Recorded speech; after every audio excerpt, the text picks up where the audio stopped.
Today we're taking a look at the $15 Mengo Bluetooth speaker. It's small.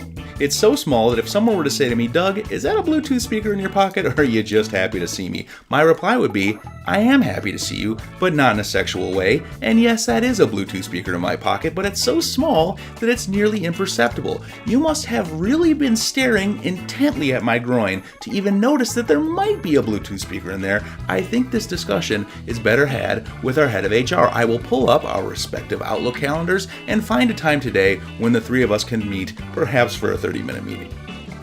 That's what I would say. Quick look at the speaker. You've got an on-off button that doubles as a play-pause button. You've got forward and backward buttons for controlling the music. If you hold those down, that controls the volume as well. There's a camera button. I'll get to that shortly. There's a line-in feature, and everything charges via micro USB. The whole getup weighs in at just over an ounce. Again, very small. Let's get the bad stuff. And you can't even really call it bad stuff because these are shortcomings that should be so glaringly obvious when you buy something like this that they should not be a surprise at all. But let's get that out of the way. Mengo's marketing team says the size does not compromise the power of the sound, as the speaker is loud and produces great sound. Clearly that's impossible, right? It cannot possibly create great sound. It's perhaps surprisingly not awful sound, and it does get reasonably loud, but it's not great sound. Of course it's not great sound. It's a tiny speaker. It can't. I would equate it to FM radio quality, maybe with a relatively clear signal.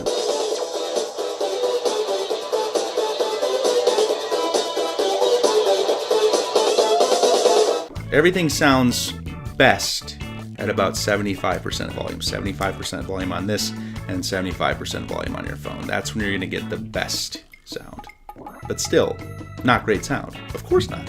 As for battery life, this thing is tiny and, as such, has a tiny battery with the claim of up to 2 hours. You can plan on about an hour, maybe an hour and a half, though it does charge via the micro USB standard and comes with a short pocketable cord, so there's that. It's definitely louder than your phone speaker, so you got that going for you. It'll absolutely fill a small, quiet room without any issues, and it'll provide slightly better lows than your phone will.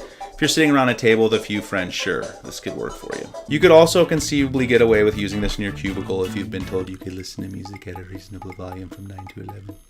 It's got a built-in speakerphone function that could work if you're hard of hearing. Otherwise, your life won't be measurably less fulfilled were you to stick with your phone speakerphone feature.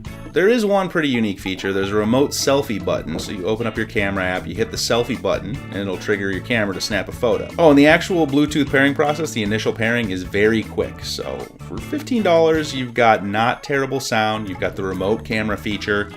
You've got reasonably loud volume, and you've got the quick Bluetooth pairing. It's $15. I mean, it's like 2 fancy beers at a bar in the city. So stay sober for like an hour, and you can afford this.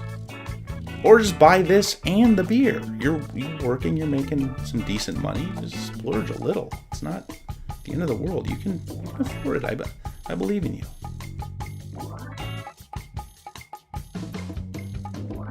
The head of HR is booked all day. Really? Doors always open except not 15 minutes today? Really? I'm not going to let this slide. Check them out the rest of the week. Yeah.